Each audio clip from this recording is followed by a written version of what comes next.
Gentlemen, exciting, because you know what, I was sharing with someone earlier. Years ago, my family owned a carpet cleaning business. I live in Swartz Creek, and we owned a carpet cleaning business in Swartz Creek, and we used to clean your carpets back in the 70s and 80s. You guys probably weren't even around. You don't even know anything about this. But literally, when I saw your building, and I'm like, I've been there many, many times. So, 100 years, that's fantastic. Congratulations.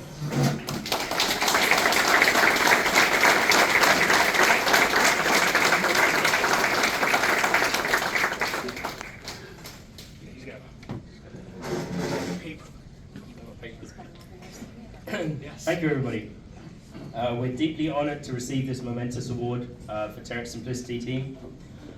We are continually thankful for the support we receive from the local community and are thrilled to continue being a long-standing, consistent part of this wonderful city. Terex Simplicity has made its home in this city, and it has enabled us to thrive over the past 100 years, and we very much look forward to what the next 100 years brings. Thank you.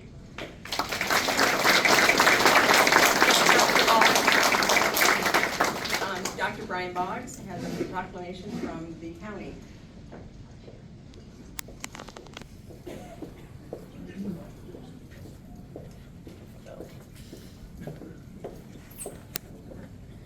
Good evening.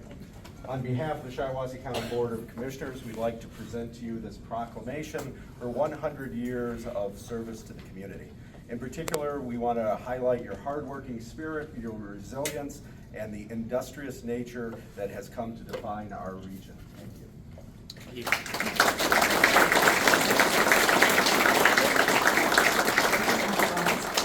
Mayor Brands, you have a proclamation from the city.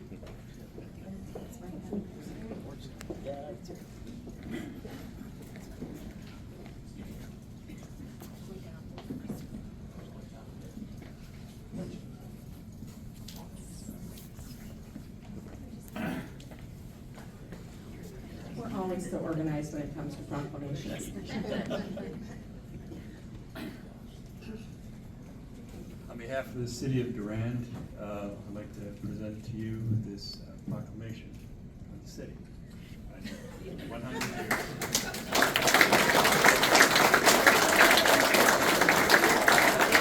I appreciate you all so much. I just live right outside your main building, so. Come on over. Yeah, there are times when music's good, so I should, but thank you very much. We appreciate it. Thank you. Thank you.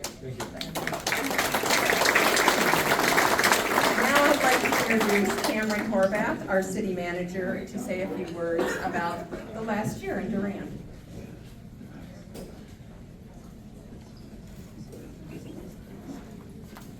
Okay, thank you, Candace. Good evening, everyone. For those of you that don't know me, my name is Cameron Horvath. I'm the city manager of the city of Durand. I'm also the vice chair on the Shiawassee County Land Bank. I appreciate everyone taking the time tonight. Like years past, I'd like to review the year that the city of Durand had, and then look forward to kind of the year ahead, and then close with some remarks. So. To start though, I'd like to acknowledge the effort and potential I see for Durand.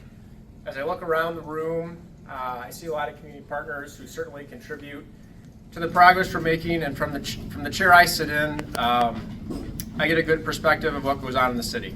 Albeit slow, true to government form, we are making progress. Like the old saying goes, Rome wasn't built in a day, and that same motto holds true here.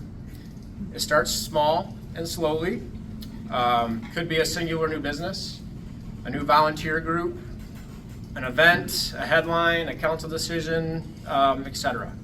But then something else happens, and these small items compound and eventually turn into something significant. The underlying component of progress, though, is effort, and Candace highlighted on it already, and I think that's what we're here tonight to acknowledge and celebrate. Without the effort of the people in this room, and many others, we don't make progress. Sure, we aren't a metropolis with a 7 or 8 figure budget, but Durand is a community of people who try hard and do the best they can with what they have.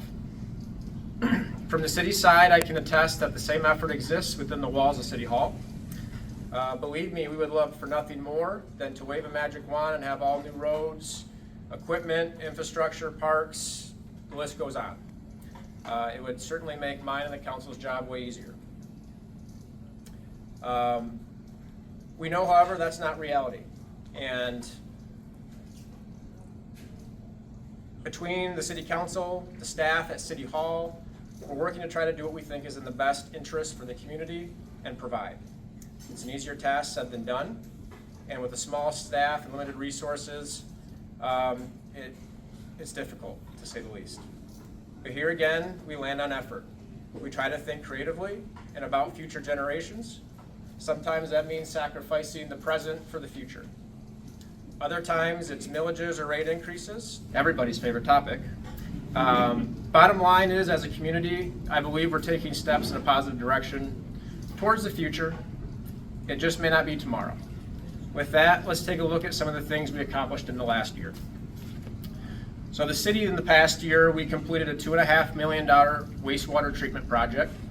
It included a backup generator that's capable of powering our wastewater plant and potentially the water plant in the future. If the power ever goes out now, we won't have to send staff out in a thunderstorm to get handheld generators running our plant. A project certainly that was long overdue, but helps efficiency and functionality of our plant. We are in the midst, as I'm sure some of you close to the depot and in town are aware of, but road project that includes Lincoln, Clinton, and Ann Arbor Street before the end of this year, which is June 30th. Due to some discovered savings, we're also able to approve a pulverizing and resurfacing of 3 blocks of Detroit Street that'll stretch from Clinton, Tennessee, and Tuscola. This was accomplished through the remaining $1.2 million street millage that the voters approved in 2016. The city and Ducey completed a pedestrian crossing study with the help of city consultants, Wade Trim and Rowe Engineering. This study allowed us to parlay the information gathered in that exercise into a capital project through securing a grant through Senator Singh and Representative Begol's office in the Michigan Department of Labor and Economic Opportunity. The city is currently in discussions with CN and Amtrak about a $1 million pedestrian crossing project connecting the downtown to the depot. We can, yeah, sure.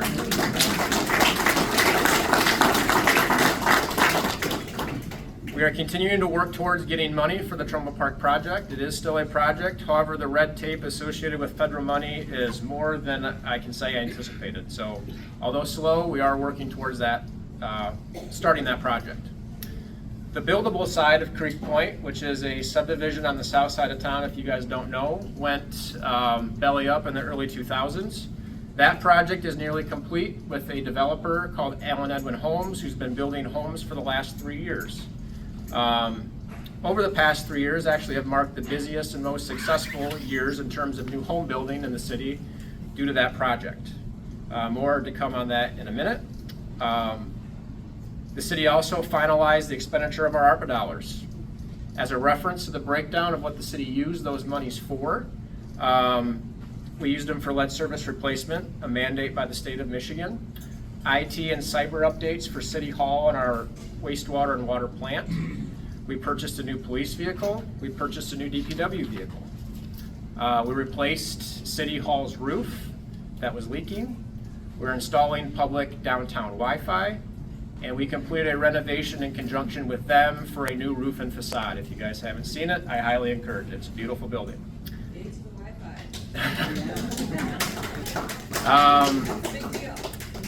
We had some success, and I'd like to thank previous council members who served on the city council and also welcome those who are either new to the council or now have an elected seat. Our police department is continuing their transformation. Our officers now carry non-lethal use of force in tasers, have received more training than ever, have provided equipment and technology to safely and effectively carry out their job duties. I can assure you that Durand continues to be a safe place to live. Our events in town through the DDA and the Chamber continue to be successful and draw people in the community, which is a huge positive, at least in my eyes. Seemingly, every time I talk to Candace, it grows every single year. Again, great to have that, and we always receive positive feedback.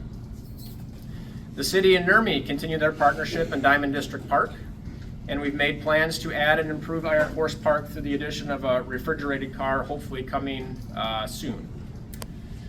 Deuce Marie was gifted a wonderful model railroad collection with an endowment they are looking to incorporate into their space at the depot. And we had a big year for business in Durand. Terex celebrated their 100th year, which we all just watched for that great video. Great Lake Technologies moved into the old Perrin Construction Building and gifted the city an entry piece to the Patty Matajewski Alley, which is now complete. We are in the process of reviewing and hopefully approving 2 new businesses in our industrial park, which is north of Graf Chevrolet. One is SF Construction, they're an excavation company. The other is AccuLevel, which is a basement foundation repair and waterproofing company. AccuLevel received a grant from the MEDC for $250,000 for their job creation and locating their branch office in Michigan over other states. I think that's a huge win for the community. The long vacant IM&M and Ichiban buildings are both sold and will be turned into viable contributing businesses in our downtown. Yep, right over there.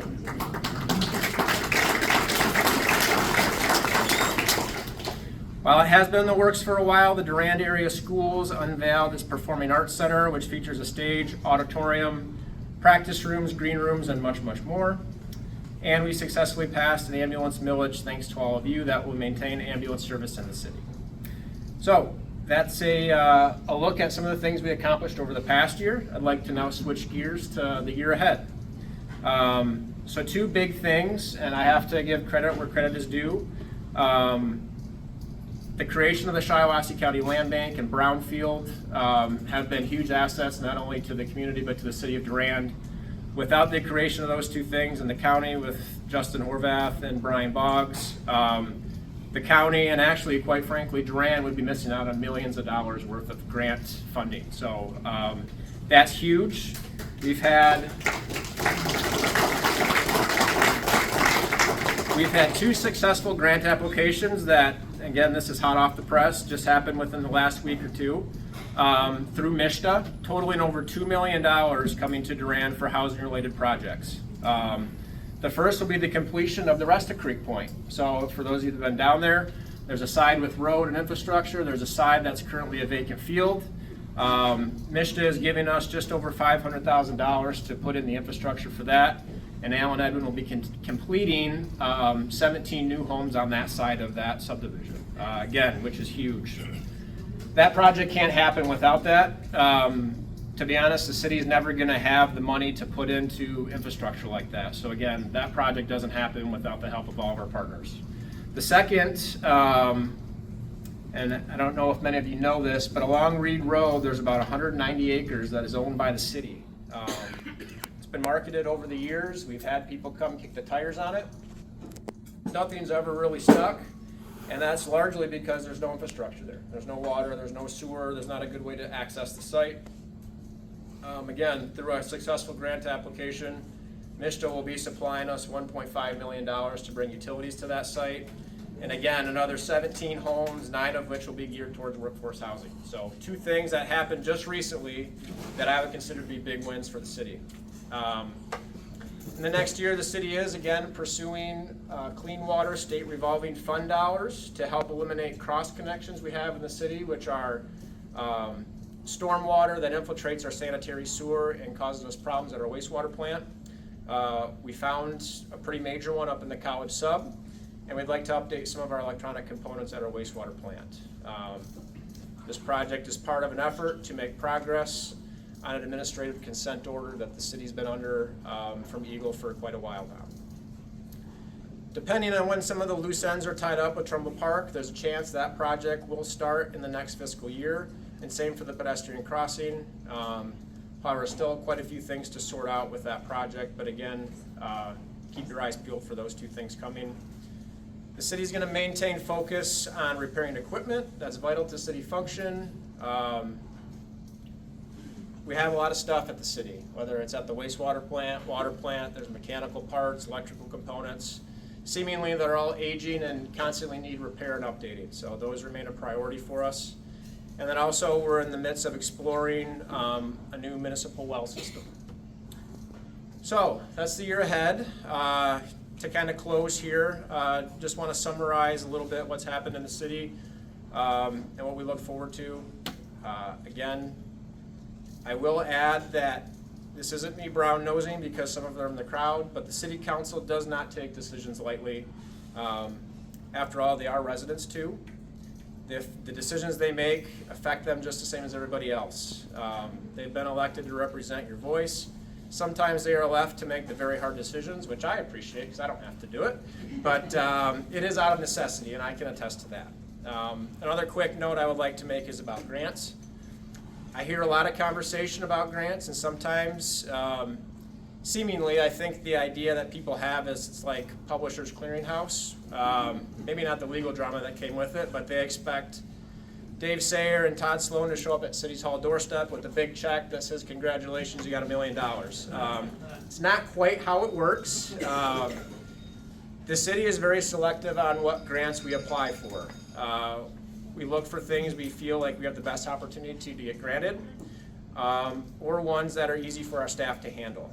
A lot of grants require significant upfront investment through plan creation, pro formas, budgets, and I will say it's hard to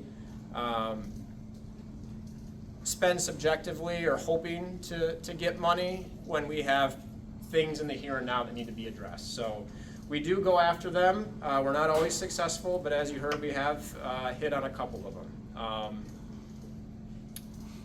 And the grants, if we do, it helps take the burden off the taxpayer, which ultimately we're always trying to do.